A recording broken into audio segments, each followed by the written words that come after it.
अपनी फैमिली के खून के एक एक कतरे के बदले में तुम्हारी फैमिली का खून बहाऊंगा।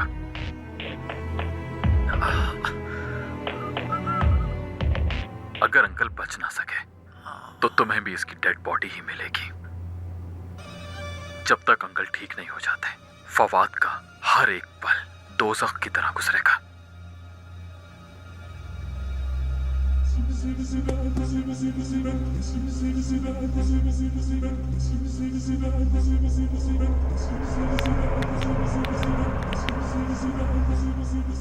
मैं उसे जिंदा नहीं छोड़ूंगा।